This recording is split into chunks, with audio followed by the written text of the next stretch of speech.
عليكم ورحمة الله وبركاته.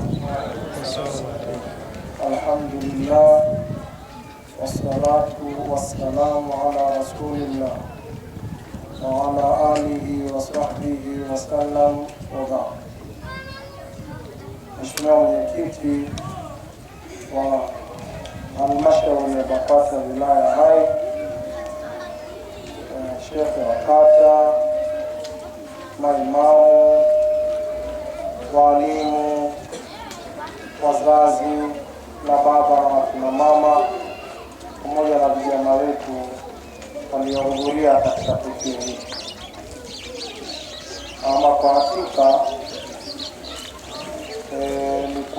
nitoe shukrani zangu za dhati kwa mwalimu pamoja na uongozi kwa kazi kubwa ambayo wameifanya ya kuwalea watoto wetu mpaka leo kuja kuonyesha huu ni mwaka wa pili nafikiri nimekuwa nikihudhuria mashindano haya.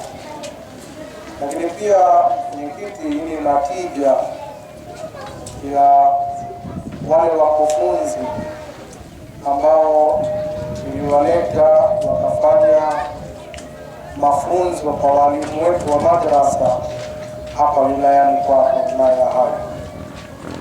Anakuja kuwafundisha na kuelekeza walimu wetu namna ya kuweza kuwahifadhisha vijana wetu Qur'an. Mmoja katika watu ambao walihudhuria ni huyu Ustadh Ramadhani, na imeonekana kwa vitendo ameamua kufanyia kazi elimu ile aliyoipata pale. Sisi tumshukuru kwamba Mwenyezi Mungu amemwafikisha kuifanya hivyo, na kama ambavyo mwenyekiti alitangulia kusema, basi ni vyema kwa sisi walimu wengineo kuhakikisha hili jambo tunalidumisha, kwa sababu watoto wetu wanahitaji sana malezi ya Kiislamu katika zama hizi.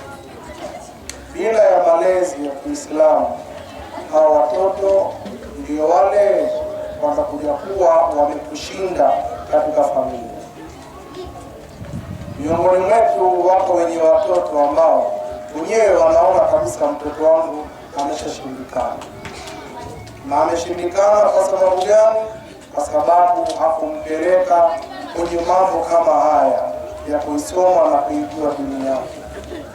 Kwa hiyo unaweza kukuta mzazi mmoja ana watoto 3, 4, lakini wale ambao wamenyooka ni wale ambao waliwapitisha katika mfumo huu wa kuisoma dini na kuijua dini yao. Tafsiri halisi ya Uislamu ni tabia njema. Ndio maana Mtume sallallahu alaihi wasallam anasema, innama bu'ithtu liutammima makarimal akhlaq, hakika si mengine nimetumwa mimi kwenda kukamilisha tabia njema. Na mtume mwenyewe kabla hajapewa utume tayari alikuwa anazo tabia njema. Ndio maana hata wale Makuraishi wanamuita mtume as-sadiqu al-amin, mkweli mwaminifu. Aliitwa hivyo kwa sababu gani? Kabla ya kupewa utume mtume alikuwa ni mkweli, ni mwaminifu. Mwenyezi Mungu Subhanahu wa Ta'ala akaona nafasi ile ambayo huyu tayari ameshaanza kuaminiwa, ambebeshe mzigo huo wa kuja kuifundisha tabia njema. Ndio maana tukapewa Uislamu. Na ukiangalia mfumo mzima wa tafsiri hii ninayoisema ndio tafsiri halisi, kwa sababu kunywa pombe ni katika tabia mbaya, kuzini ni katika tabia mbaya, kusema uongo ni katika tabia mbaya, kudhulumu ni katika tabia mbaya. Vyote Uislamu umevikataza, hizi ni tabia mbaya. Kwa hiyo ukiunganisha hivi vyote vilivyokatazwa, mtu ambaye atafanya yale yaliyoamrishwa na Mwenyezi Mungu, huyo atakuwa Muislamu. Kwa hiyo ukiwa Muislamu automatically unapaswa kuwa na tabia njema. na tabia njema hazifundishwi isipokuwa katika majalisi hizi na madarisi hizi. Tabia njema zinatoka mtu. Ndipo pale mtu anakwambia usinywe pombe, madhara yake ni haya na haya na haya. Usiibe, madhara yake ni haya ni haya ni haya. Usiseme uongo, madhara yake ni haya ni haya ni haya. Anayapata ndani ya Uislamu. Kwa hiyo sisi tuliopo na watoto, tukiwaacha watoto bila wa kuwafundisha na kuwapeleka kwenye madarasa zetu kama hivi, matokeo yake watakuja kuwa wametushinda. Ndio hawa leo mnaowasikia wanadai haki, ili hali amevuta bangi asubuhi, ameshalewa, anaingia barabarani, yeye mwenyewe tayari ashaivunja haki, alafu anakuja ingia barabarani anasema anadai haki. Kwa nini? Kwa sababu tuliwaacha watoto bila kuwapeleka kule ambako tulitakiwa kuwapeleka. Ndugu zangu, Mwenyezi Mungu anatuambia walladhi arsala rasulahu bilhuda wa dinil haq liyudhhirahu ala dini kulli walau kariha almushrikun. Mwenyezi Mungu ndiye ambaye alimleta mtume wake, arsala rasulahu, alimtuma mtume wake Muhammadin sallallahu alaihi wasallam bilhuda, kwa uongofu, akawaongoe watu akiwa mwenyewe ameongoka, kuwatoa katika giza, kuwaleta kwenye nuru, awatawalishie katika mioyo yao kumtawala Mwenyezi Mungu Subhanahu wa Ta'ala. Nyoyo zao zitawaliwe na Mwenyezi Mungu Subhanahu wa Ta'ala, wasifanye mambo bila kumfikiria Mwenyezi Mungu.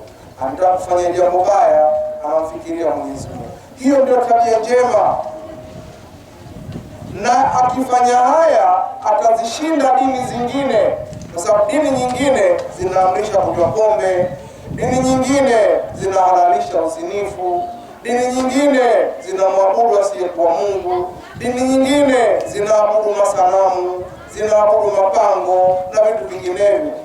Mtu akiwa amesimama kwenye haki, amesimama kwenye tabia tukufu, tabia njema, wakipatikana watumia katika mji ambao wote wana tabia njema, huo mji utakuwa umejaa uadilifu.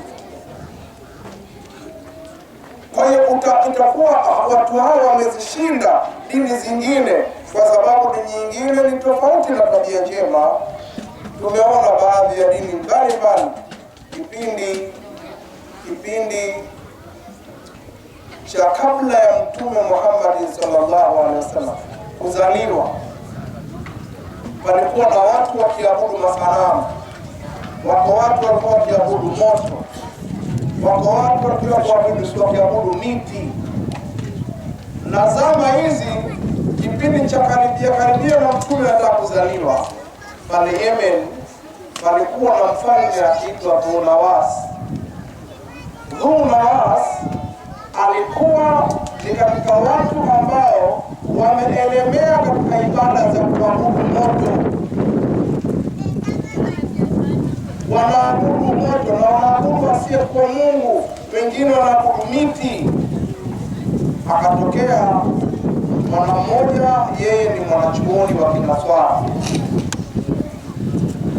Huyo mtu alikuwa mahali kunapoitwa Najran, akawa amechukuliwa kama mtumwa na wale wafanya biashara, wakaenda wakamuuza Yemen. Yule mtu akawa yuko Yemen. Baada ya muda, yule mtu ambaye amemnunua akamshangaa yule mtu aliyeuziwa, kumuona anafanya ibada, kumuona anafanya miujiza, kumuona kwamba huyu mbona ni mcha Mungu, lakini ibada zile za Nabii Isa alayhi salatu wassalam. Sasa hapa nataka kumaanisha, kueleza kuhusu tabia njema. Kipindi hiki Mfalme Dhu Nawas alikuwa ana mganga wake anakaa naye nyumbani, mtu ambaye yeye akitaka jambo basi anamwambia, hebu niangalie, nichekie hapa, ili litakwenda sawa ama litakuwaje. Yule bwana ambia leo kwa jambo hili usiende. Hebu niangalie hapa kesho itakuwaje? Ambia hapa bwana